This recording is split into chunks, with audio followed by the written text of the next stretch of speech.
ito yung mga paninda ko. Pati ka nagluto? Eh alam mong pupunta dito yung boyfriend ko, susunduin ako. O, anong problema doon? Maigi at matikman niya to. Ang sarap kaya nito. Nakakahiya ka! Ano ba, ikakahiya mo? Yung mga suki ko nga gustong-gusto tong tikman eh. Ano ba, basura yan?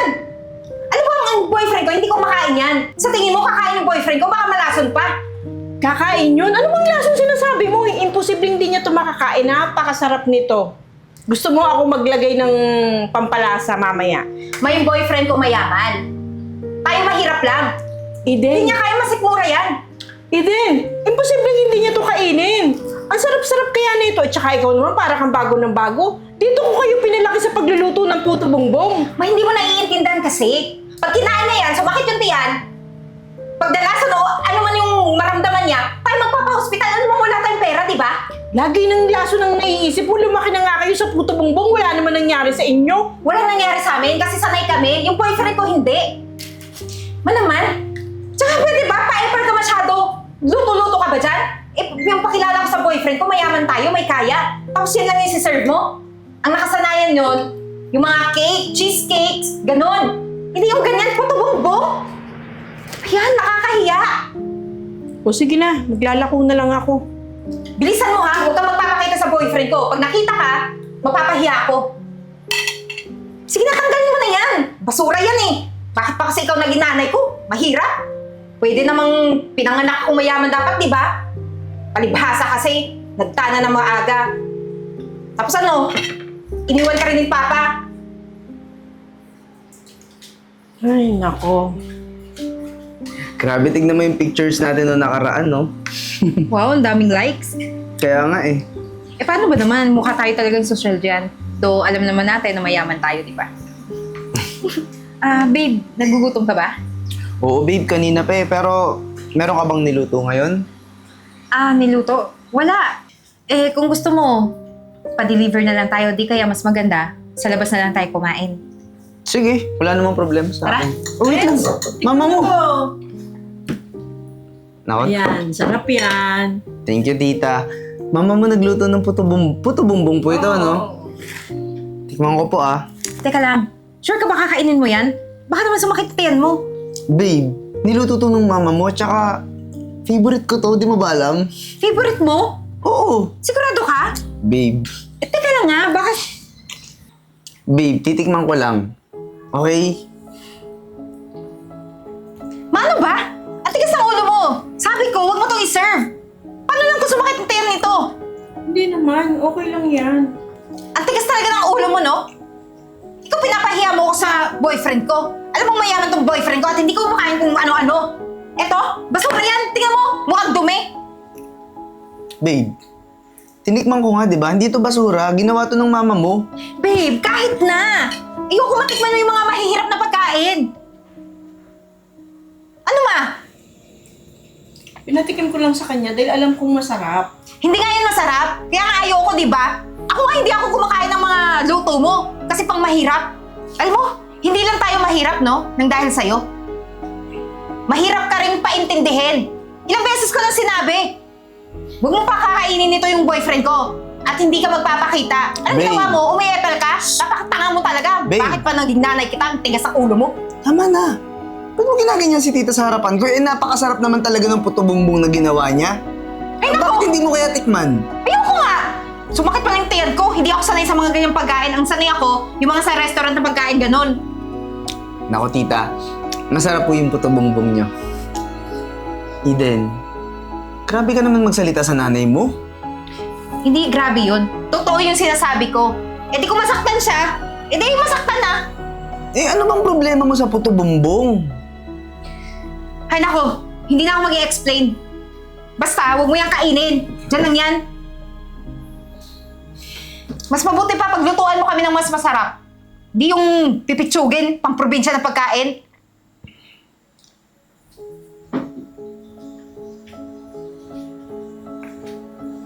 Eh babe, pasensya ka na ha. Naiinis talaga ako sa nanay ko eh. Ang tigas ng ulo.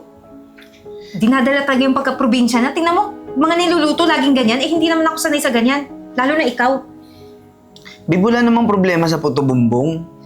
Grabe ka naman magsalita sa nanay mo sa harapan ko pa. Ako hindi mo alam kung ano nang hinahalo dyan. Kaya nga, ayokong kumain yan. Eh, napakasarap naman eh. Tingnan mo naman, oh. Ano masarap dyan? Para pang may bulate, ano ba yan? Di ko nga alam kung ano yung mga sangkap niyan. Tara na, kain na tayo sa labas. Huwag na dito, huwag na natin hintayin makaluto pa yun si Mama. Huli ka na.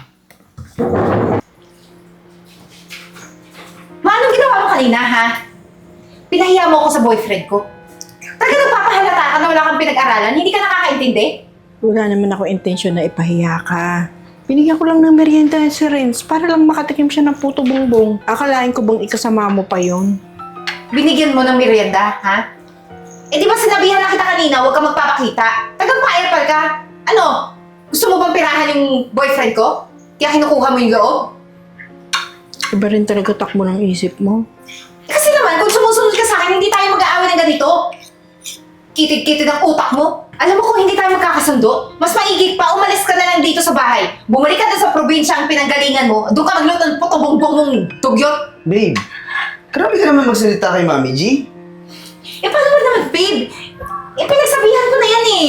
Huwag kang bibigyan ng mga pipitsuging pagkain, tapos nagpa-epal pa, nagpapansin sa'yo. Binigyan ka pa kanina. Babe, napakaliit ng bagay na yun para magalit ka. At saka hindi naman masama yung niluto niyang puto bongbong. Tingnan mo, napakasarap nga ng itsura oh. At saka totoo namang napakasarap. Anong kinakagalit mo? Ay naku, di mo na mag-gets. Bakit ako laging galit dyan? Tigis-tigis ang ulo. Alam mo, tama yung sinabi mo. Maigi pa, umalis na lang ako para matahimik ka. Eh di umalis ka na ngayon din. Babe, alam mo, sumasama na yung loob sa'yo ng mama mo dahil sa mga pinagsasabi mo sa kanya. Tingnan mo, gusto niya nang umalis. Eh mas maigi nga, di ba? Lagi na lang kami nag-aaway niyan eh. Ide, naririnig mo ba yung sarili mo? Nanay mo to. Eh wala akong pakialam kung nanay ko yan. Kung matigas yung ulo, hindi makaintindi. Ano ba yung utak mo, kabote? Alam mo, hindi ko na kaya yung mga pinagsasabi mo sa nanay mo. Naiisip ko baka ganyan din yung gagawin mo sa nanay ko pag nagsama na tayo eh. Nanay mo nga hindi mo nire-respeto eh. Ibang tao pa kaya? Sawang-sawa na ako sa ugali mong ganyan, Eden. Ayoko na. Break na tayo. Ano? Teka lang, Renz. Ba't ka magiging-break sa akin ang dahil lang sa kanya? Wala kang respeto sa matanda. Nanay mo pa, gaganyanin mo. Sa harapan ko, ipapahiya mo. Eh, Renz, hindi naman ako ganito. Kung hindi dahil sa kanya. Ano Eh, sorry hindi? na. Tama na, ayoko na. Maghiwalay na tayo. Renz naman, parang awa mo na. Tingnan mo, may date pa nga tayo eh. Hindi na. Ayoko na. Break na tayo. Ikaw talaga eh. Kasalanan mo to. Ikaw ha, umalis ka dito. Hindi kita kailangan. Pambihira. Grabe naman yung anak niyo, Mami. Pasensya ka na rin sa talagang ganun yan eh. Kaya sabi ko nga, aalis na lang ako para matahimik na siya. Naku, Mami. Kung aalis ka, tutulungan kita. Gusto mo ba, Mami, ipakilala kita sa ate ko, si Aryan? Negosyante kasi yun. Ngayon, nung natikman ko yung puto bongbong mo kanina, nung unang kagat ko pa lang, naku, sobrang sarap. At saka malinamnam siya, hindi siya yung katulad ng mga nasa kanto. Ang galing mo nga, Mami. Paano mo nagawa yun? Matagal na akong gumagawa ng ganyan. Yan nga, ibinuhay ko sa kanila eh. Kaya hindi ko akalain kung paano niya isukay ang negosyo kong yan. Kita mo kung paano niya kulaitin. Naku, Mami, yung puto bongbong mo, cheesy, yummy. Tsaka sobrang creamy niya, Mami, talaga. Sobra. Kaya, naku, kung gusto mo, Mami, tutulungan kita. Yung ate kong si Aryan, negosyante ngayon ka, sabi ko kanina, pwede ka niyang tulungan. Kung gusto mo, maging business partner pa tayo para lumago yung negosyo mo. Tsaka, mas lalo pang malaki yung maging kitain mo. Sige nga, try natin. Pero aalis pa rin ako. Renz, parang ayoko nang datnan niya ako dito mamaya. Kung ganyan yung magiging desisyon niyo, Mami, susuportahan ko pa rin kayo kasi meron naman akong extra condo na malapit dun sa business area ng ate ko. Pwede ka namang tumuloy doon muna pansamantala habang nagdi-deal tayo kung paano natin ipapalakihin yung puto bongbong mong napakasarap. Naku, Renz, di ko alam kung paano magpapasalamat sa Naku, Mami, huwag mo na isipin yun. Importante, alis na tayo ngayon, okay? Sige. Dito, Mami. Tama-tama dito si ate. Ate, May dala akong puto bumbong. Ginawa kasi ito ng mama ni Eden, si Mami Gina. Ito yung ate ko, si Aryan. Ay, Ayan. hello po. Nice to meet you po. Ate, di ba meron tayong mga commercial businesses ng mga malagkit at saka mga desserts? Yeah, Tikman kapag mo. na lang, Nay. This is natin. Tikman mo, ate. Promise. Sige. Kung gaano ka the best yan.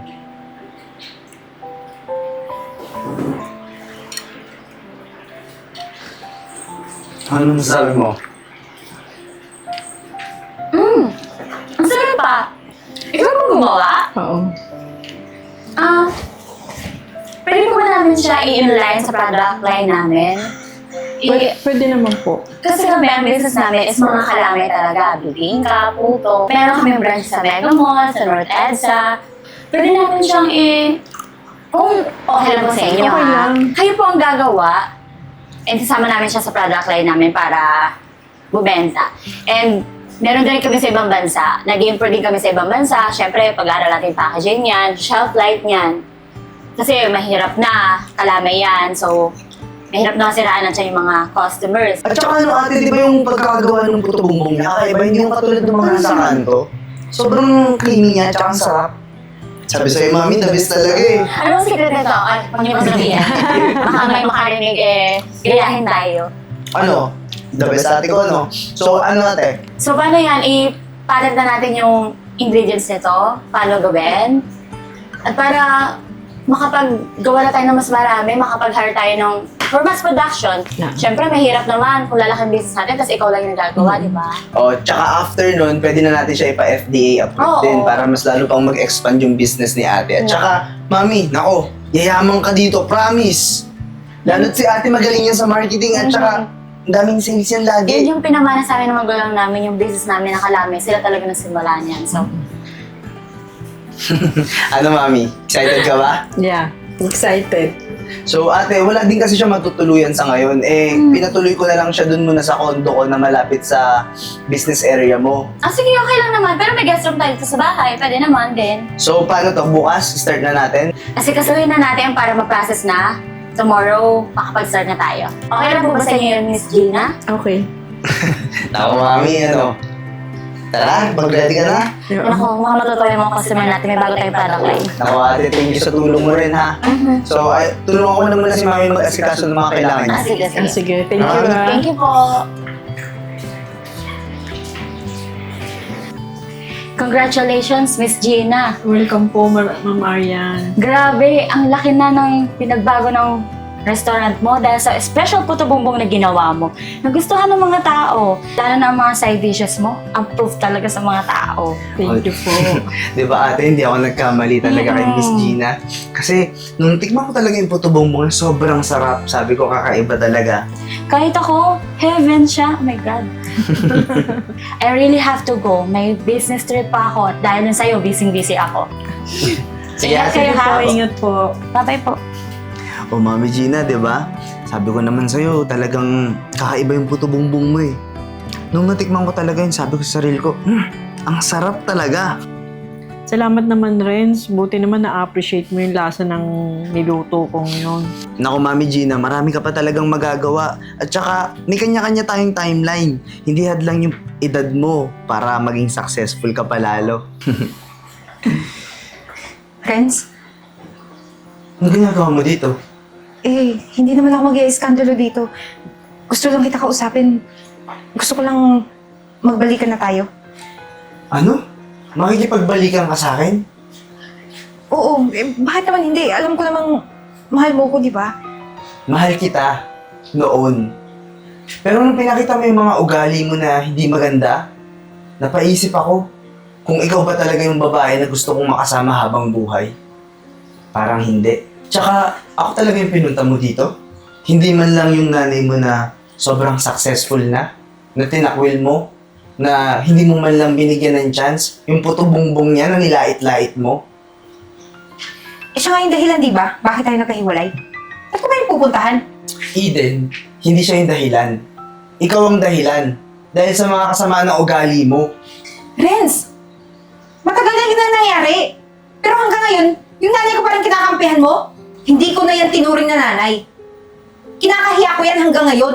Dahil sa tinda niyang puto bumbong. Kahit successful yan, kinakahiya ko pa rin. Kasi, sa buto bongbong, hello, ang baho-baho kaya nun, parang basura. Yak! Ikaw na rin nagsabi, di ba? Matagal na panahon na yun. Pero kahit gaano katagal na yung panahon na nangyari yun, makitid pa rin yung utak mo. Hindi mo ba nakikita kung gaano ka-successful na ngayon yung mama mo dahil lang sa puto bumbong na minamaliit mo? Alam mo, Eden, hindi ko ikakahiya yung puto bumbong ng mama mo. Kasi kami, mahirap lang din kami dati. Alam mo ba na nagbebenta lang din kami ng kutsinta, puto, malagkit, bibingka, kung saan parang similar lang din yung binibenta ng mama mo. Ah, kaya pala nagkasundo kayo kaagad. Eh siguro naman, kaya yumaman ka din dahil sa maraming benta niya kasi nilalagyan niya ng gayuma. Di ba, ma? Alam mo kung ano-ano na yung pinagsasasabi mo. Para ka nawawala na sa sarili mo. Ano ko nawawala sa sarili ko? Eh di sana hindi ko alam kung nasan restaurant yung ngayon, di ba? O sige, aalis na ako. Magsama kayo hanggang sa dulo ng buhay nyo. Kakakain nyo ng bibingka, puto bongbong, kutsinta, at hanggang Sige na, sige na. Mas ka na. Dahil mo sinasabi. Grabe talaga yung anak niyo, mami. Alam mo kung si Eden lang, maayos ang takbo ng pag-iisip. Yung meron siyang pagtsatsaga at pagsisikap sa buhay niya. Tapos, natuto siya na magluto na kagaya ng ginagawa ko. Siguro mas maganda ang takbo ng buhay niya. Ang hirap kasi sa anak niyo, mami. Kapag ka nakakita siya ng mga bagay na hindi niya gusto, mamaliitin niya. Tulad na lang ng puto bumbong niyo. Kaya- Hindi niya man lang sinuportahan. Kaya nga. Kaya walang kahihinatnan. Wala talagang mararating sa buhay. Naku, hayaan niyo, mami. Mas lalo mong ipakita sa kanya kung gaano pa ikaw pwedeng maging successful. Ipakita mo sa kanya na hindi lang ikaw basta puto bumbong na nagbebenta. Kasi yung Yeah. puto bumbong mo, naku, sobrang the best. Teka ha, baka nasusunog na yung sinasalang ko. Diyan ka na. Sige, mami. Ay, bukasan. Coach, ito ni Mama. Ma? Ma? Oh, bakit? Ma, nakita ko kasi yung sasakyan nyo. Baka sakali, baka nasa loob kayo. Gusto ko lang sana makausap kayo. Hihingi sana ako ng sorry. Sorry? So, naiintindihan mo na yung naging problema mo. Opo, Ma. Pinagsisihan ko po lahat. Kasi po, simula nung umalis ka na sa bahay, hindi ko po hinayang mag-isa. Alam mo, Eden, kung tinanggap mo lang lahat ng sermon ko sa'yo, lahat ng payo ko sa'yo, hindi sana magiging ganyan yung buhay mo. Ang ganda-ganda ng itunuturo ko sa'yo, ano ba naman yung problema sa pagluluto? Kung yun natutunan mo, siguro hindi ganyan ang takbo, baka mas mayaman ka pa sa akin. Kasi ako matanda na eh. Ikaw mas bata ka pa, mas maraming magiging opportunity para sa'yo. Ma, yun na nga po hindi ko naman po ginamit yung diskarte ko. Kaya gusto ko na pong bumalik sa inyo. O kaya, doon sa bahay, bumalik ka po para magsama na ulit tayo. Hindi ko pa masagot yan sa ngayon, ano? Kung talagang pinapatawag kita, ang magagawa ko lang, matulungan ka kung paano ka mabuhay ng maayos. Ano bang trabaho mo ngayon? Wala po akong trabaho Kahit anong diskarte ko po, kulang pa rin po yung mga kinikita ko. Tsaka, sinubukan ko naman pong mag-apply. Kahit high school graduate po ako, hindi pa rin nila ako tinatanggap. Wala pa rin po kasi akong work experiences. Ganito na lang, kung papayag kang maging workers, doon kita ilalagay sa packaging. Marami kaming kailangang factory workers doon kasi para pang ibang bansa yung ginagawa namin. Oh, sige po ma. Payag po ako. Kahit anong trabaho ibigay niyo sa akin, at least po may pagkakakitaan ako. Hindi kita pinipilit sa bagay na yan, ha? Kaya ang tanong ko sa'yo kung gusto mo. Kaya kita ilalagay naman sa factory workers, mag-umpisa ka sa umpisa. Hanggang sa mahalin mo na yung trabaho mo. Opo ma. Naiintindihan ko po. O sige, bumalik ka na lang bukas. Antayin kita, ha? Agahan mo.